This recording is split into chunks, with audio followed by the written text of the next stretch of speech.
Tonight, Paris remains a city on edge.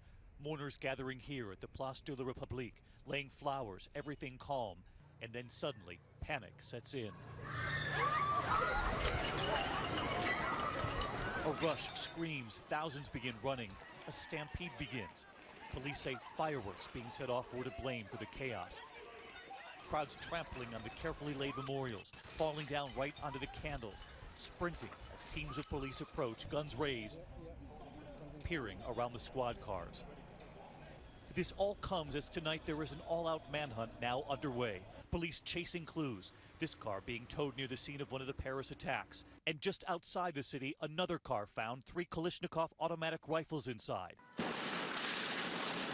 The discoveries come just as this new video emerges, capturing the moments French police go head-to-head against the terrorist gunmen who inflicted their horror inside that concert hall.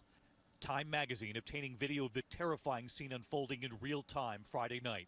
From silence in the street to suddenly a barrage of bullets.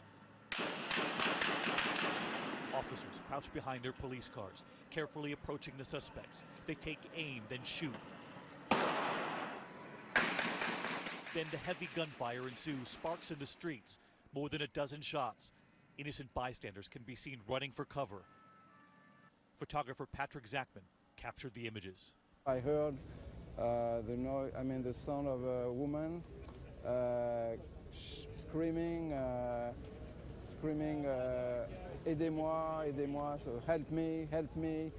And just above the officers, the concert hall, sirens blaring, and then a flash. Witnesses inside reported the attackers yelling, Allahu Akbar, God is great, yelling Syria and Iraq too. And in front of the stage, the American band playing, but suddenly the gunfire drowns the music.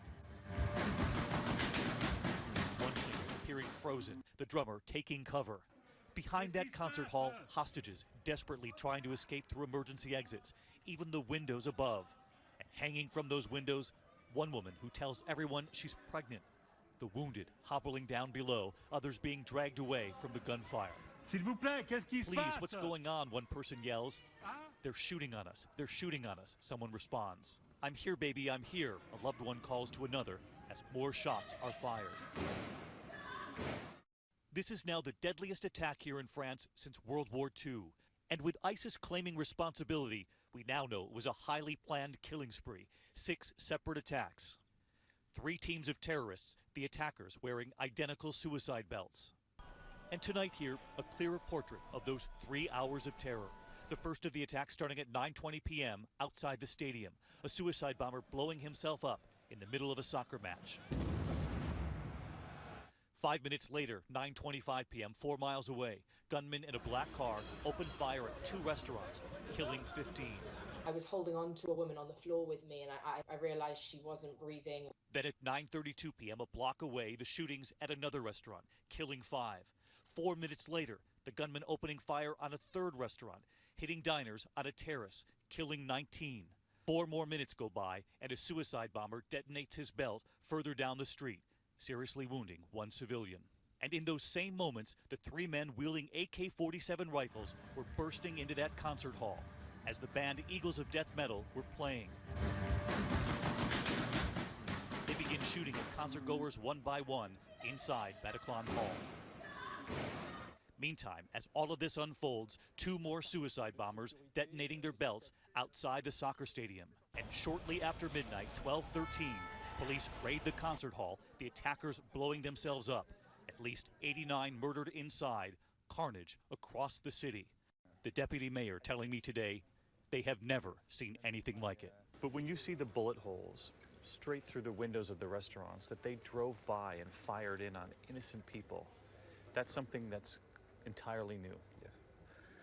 I must say, this is not Paris. This is not Paris.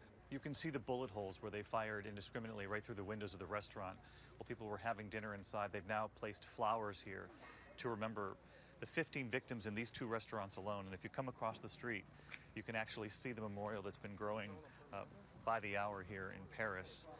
People coming out to all of these sites to remember all of those who were lost. Including this young family, bringing their little boy to light candles, but telling me paying tribute in this small way is still not enough. I don't think coming is enough. It's not enough to understand. We met so many families out across Paris today sharing that sentiment.